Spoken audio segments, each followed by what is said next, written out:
Fala galera, sejam muito bem-vindos a mais um Clube da Bilheteria. Como de costume no domingo eu vou falar a respeito das principais marcas batidas, focando na estreia do novo filme do Jason Statham e também no segundo final de semana desastroso, talvez até mais desastroso do que o primeiro final de semana de Branca de Neve. Então, vamos lá!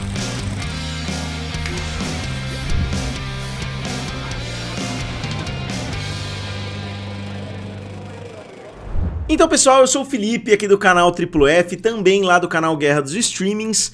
O Jason Statham, obviamente, todo mundo sabe, ele é aquele mesmo cara em todos os filmes, o personagem dele não precisa nem ter nome, pode ser somente o cara trabalhador que tá vivendo uma vida diferente, aí ele é obrigado a fazer coisas ali, mostra que ele realmente sabe de artes marciais, etc. Parece que todos os filmes dele são exatamente os mesmos, e esse filme parece seguir bastante naquela linha de busca implacável, né? Tanto que o nome em português é bem semelhante, eles colocaram o nome Resgate Implacável, sendo que o nome é A Working Man, que seria um homem trabalhador aqui no Brasil, mas eles decidiram criar uma conexão com a trilogia de filmes do Liam Neeson, até pela proximidade temática, né? Porque esse filme vai bem na onda, pelo menos pelo trailer, bem na onda do John Wick, Busca Implacável e assim por diante. O filme teve uma abertura de 15 milhões de dólares, na verdade 15,2 milhões de dólares. É um filme que está sendo distribuído pela MGM, né? Que agora pertence à Amazon, então o nome seria Amazon MGM Studios. Ele tem um orçamento de 40 milhões de dólares, então não é que o filme teve um final de semana sensacional, ficou na primeira posição, mas não é uma primeira posição gigantesca, ficou um pouquinho na frente só do segundo colocado, que foi o filme da Branca de Neve, novamente num segundo final de semana desastroso. Só que o filme se aproximou do seu orçamento, que, como eu falo sempre, é uma boa medida para o primeiro final de semana, mas por ser um filme da Amazon, provavelmente grande parte da expectativa da empresa é o resultado que esse filme vai trazer, né, no serviço de streaming, porque o Jason Statham, ele é quase que o Adam Sandler da ação, né? O Adam Sandler faz muito sucesso em plataformas ali, né, como a Netflix, os filmes são fenômenos na Netflix, sendo que as pessoas não estavam mais tão dispostas a pagarem o valor do ingresso para irem até uma sala de cinema para assistir um filme do Adam Sandler. Eu acredito que o mesmo vale para o Jason Statham também.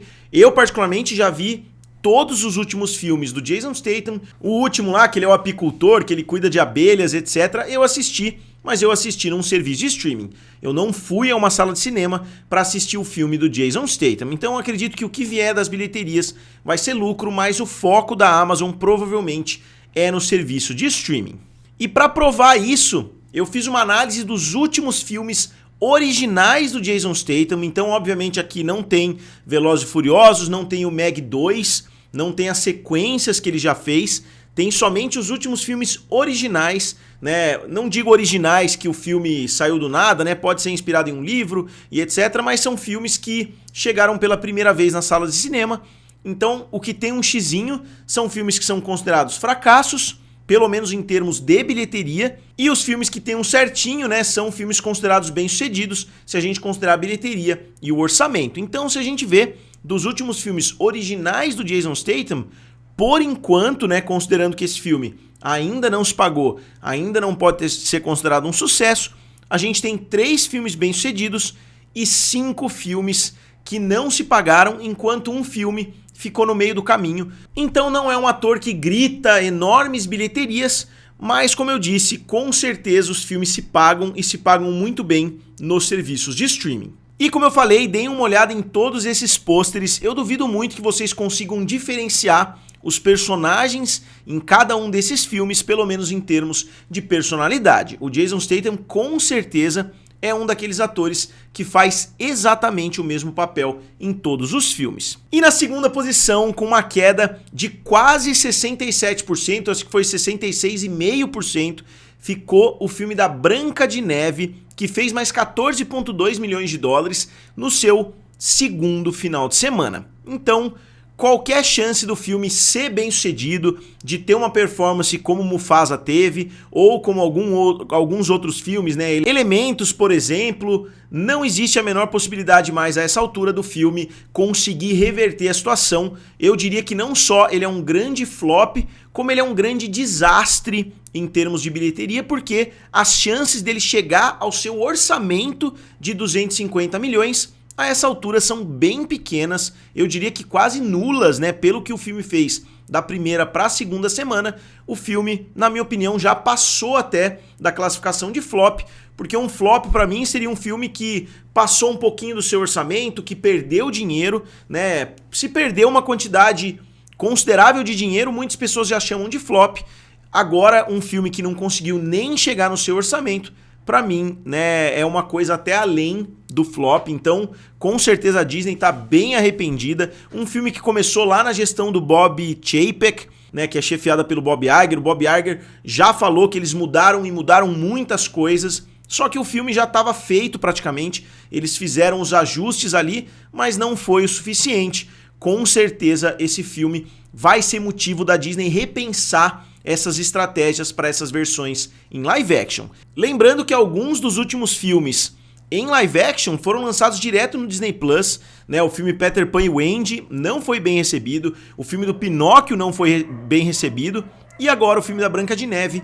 Obviamente que teve um review bombing ali, né? Muitas pessoas que não assistiram o filme entraram criticando no IMDb, mas não dá pra negar que o filme teve uma receptividade sim muito negativa. Então eu vou fazer um vídeo separado sobre os motivos, né? Se vocês quiserem, digam aqui nos comentários os principais motivos pelos quais vocês acham que esse filme foi um fracasso, que agora já dá pra falar, né, sem sombra de dúvidas, que o filme é de fato um fracasso. Então digam aqui nos comentários. Eu sei que a maioria de vocês vai dizer que é culpa, né, deles terem colocado woke ali, lacração e etc. Mas não é só isso, isso pode ser um fator sim, até pela quantidade de comentários, pela quantidade de pessoas falando isso, não dá para ignorar esse aspecto, principalmente do que aconteceu fora do filme. O que é mais curioso ainda, não é somente do que aconteceu dentro do filme, é também do que aconteceu fora, mas tem muitos outros aspectos que eu quero analisar. Então digam aqui nos comentários o que vocês acham.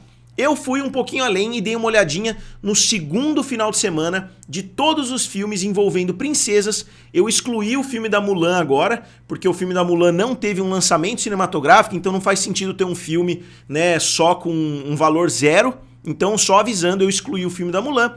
E até porque o status de princesa da Mulan é bem questionável, né? Ela não é exatamente uma princesa, ela até é considerada uma princesa pelos padrões ali das princesas da Disney, por atos heróicos, que é uma das classificações ali que eles utilizam, mas só explicando a exclusão aqui da lista, se alguém questionar, porque no final de semana passado estava dentro da lista. Então vou começar até de trás para frente para vocês verem como esse filme teve um resultado péssimo.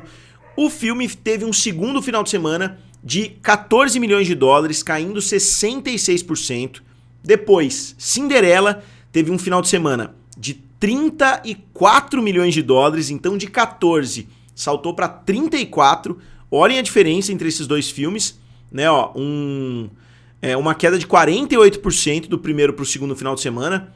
Depois, Pequena Sereia, que para muita gente já era considerado o mais baixo ali, né, que os filmes da Disney em live action poderiam chegar. Eu já falei na época do lançamento de Pequena Sereia que foi uma decepção, mas não foi um fracasso, porque o filme conseguiu uma bilheteria considerável. O filme fez 41 milhões no segundo final de semana, então de 14 para 41, para vocês verem que os valores da Pequena Sereia não foram tão baixos. A decepção foi principalmente no mercado internacional.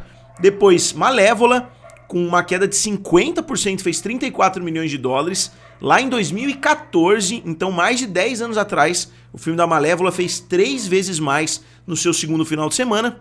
Aladdin fez 42 milhões. E finalmente A Bela e a Fera fez incríveis 90 milhões de dólares. E aqui eu não tô nem olhando alguns dos outros filmes, O Livro da Selva, Rei Leão e assim por diante, o próprio filme do Mufasa. Eu tô só olhando aqui os filmes de princesas, né, que já tiveram as suas versões em live action. E aqui o avanço do final de semana passado para esse, né, então no período de 7 dias, o filme conseguiu adicionar 55 milhões de dólares aos cofres da Disney, que não seriam aos cofres da Disney, né, porque as contas nem começaram a se pagar ainda.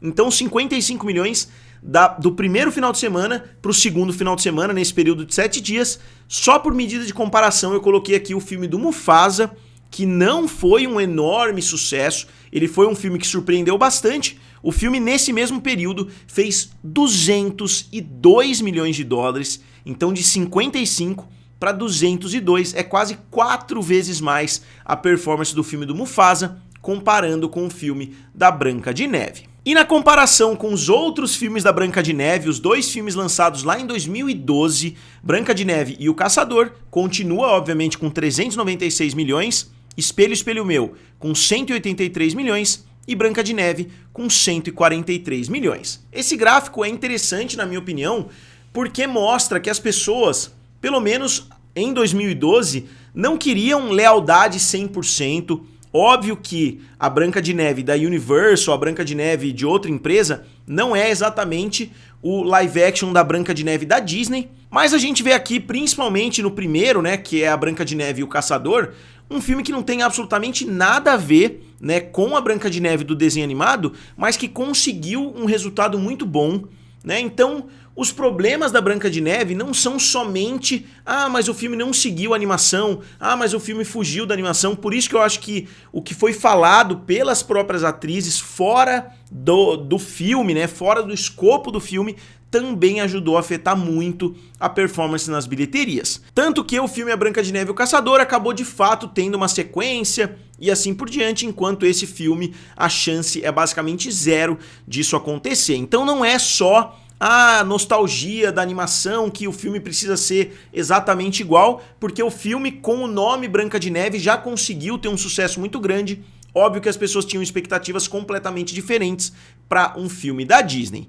Então, novamente, eu vou fazer uma análise bem mais aprofundada em um vídeo separado a respeito de todos os aspectos envolvendo esse filme. Eu não pretendia assistir esse filme no cinema, não sei se eu vou assistir na verdade, não tenho, meu interesse é bem pequeno, então eu vou incluir no vídeo também os motivos pelos quais eu não fui assistir o filme, né, que em grande parte tem a ver com o que muita gente está falando aí, mas talvez para fazer um vídeo um pouco mais bem informado, eu faça esse sacrifício, né, e vá assistir o filme nas salas de cinema. Então digam aqui nos comentários se vocês querem que eu vá assistir o filme ou se eu posso fazer o vídeo aqui sem assistir o filme, fazendo uma análise mais de mercado e menos de opinião. Aqui o resultado dos live actions da Disney dentro e fora dos Estados Unidos. Aqui vocês podem ver que os valores internacionais são sempre muito maiores, enquanto a Branca de Neve está decepcionando não só nos Estados Unidos, como também no mercado internacional. Não que o filme fosse ser um sucesso, nem que ele estivesse tendo uma performance normal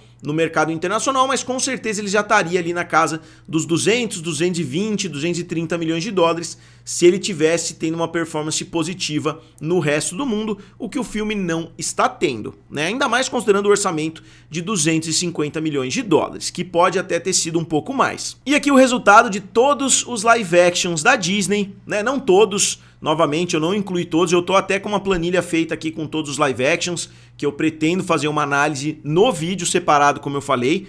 A gente começa com o Rei Leão, com 1,6 bilhão, a Bela e a Fera com 1,2, Aladdin com 1 bilhão, Alice no País das Maravilhas com 1,025, O Livro da Selva com 967, A Pequena Sereia com 569, Mufasa com 717, eu tenho até que inverter as posições, porque o filme do Mufasa há algum tempo já passou A Pequena Sereia, e agora a Branca de Neve com 143 milhões de dólares. Tá me lembrando, né, filmes de super-herói que desafiaram todo, né, tudo que veio antes e acabaram fazendo valores realmente muito baixos, como o filme As Marvels, né, que fez quase 1 bilhão de dólares a menos do que o seu antecessor. E aqui falando das Marvels, né, 925 milhões de dólares a menos do que o filme Capitã Marvel. Então um filme de crossover, né, digamos assim, juntando 3 personagens, uma personagem de uma série, outra personagem de outra série, outra personagem de um filme que fez mais de 1 bilhão de dólares, era para esse filme ter feito mais dinheiro, mas o filme acabou realmente não despertando interesse em ninguém. Então a performance realmente péssima, né, horrorosa do filme A Branca de Neve, e a gente avança para o terceiro colocado, o filme The Chosen, A Última Ceia, parte 1. Então vão ser, imagino eu, 2 partes.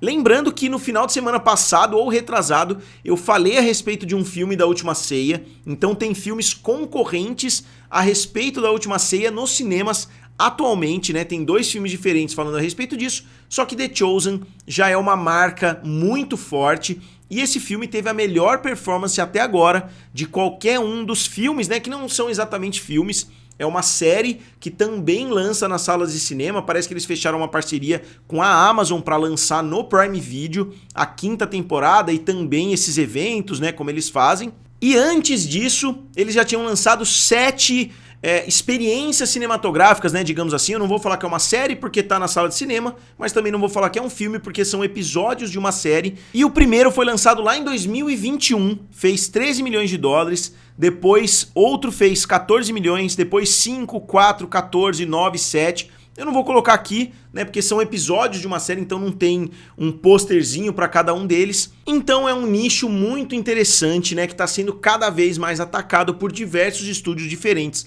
que estão surgindo. Inclusive o sucesso dessa série levou à geração de uma nova produtora. Eu não me lembro o nome, acho que é 5 e 2.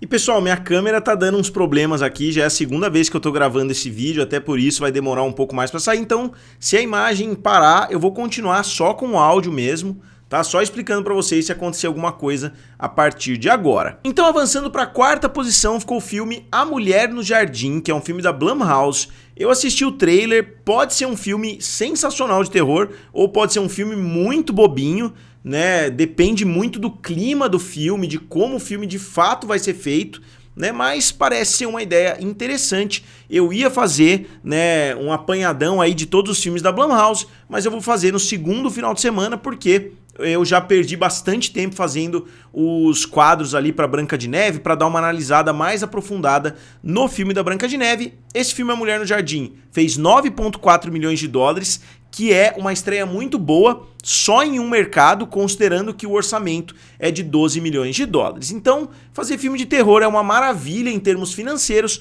porque você não tem, né, que fazer um valor muito grande para conseguir atingir o seu orçamento, coisa que outros filmes precisam fazer. Vocês imaginem que para um filme como Branca de Neve, para fazer quanto ali, 80, 90% do seu orçamento, precisaria ter uma abertura de mais de 200, 220 milhões de dólares, enquanto esse filme com somente 9 conseguiu fazer isso. Óbvio que se um filme com um orçamento muito grande for extremamente bem sucedido, o lucro também é maior, mas o risco é sempre muito maior também. E na 5ª posição ficou o filme Death of a Unicorn, que é um filme com Paul Rudd. Eu tô falando o nome em inglês porque não tem nome em português ainda. É um filme da A24. O filme parece ser muito interessante, eu assisti o trailer, parece ser bem legal, eu gosto muito do Paul Rudd. E o filme tem a presença também da Jenna Ortega, que hoje, né, tá em evidência aí, então o filme parece ser muito legal. O filme abriu com 5,7 milhões de dólares, ainda não teve uma estreia mundial, e o seu orçamento é de 15 milhões. Então, mesmo com orçamento baixo, o filme não conseguiu ainda uma performance muito boa. Pode ser que não chegue a se pagar se não tiver um alcance um pouco maior nas próximas semanas. E vocês devem ter percebido que do top 5, 4 filmes são novidades. Eu acho que é o maior número de novidades em um final de semana desde o início do ano, né? Então foi um final de semana repleto de novidades e os filmes que estavam no top 5 acabaram caindo para fora, como no caso Capitão América, Admirável Mundo Novo, né, que continua tendo uma performance bem medíocre, digamos assim. Eu também não acho que o filme seja um enorme fracasso, como eu estava falando do Branca de Neve, que é um fracasso absoluto.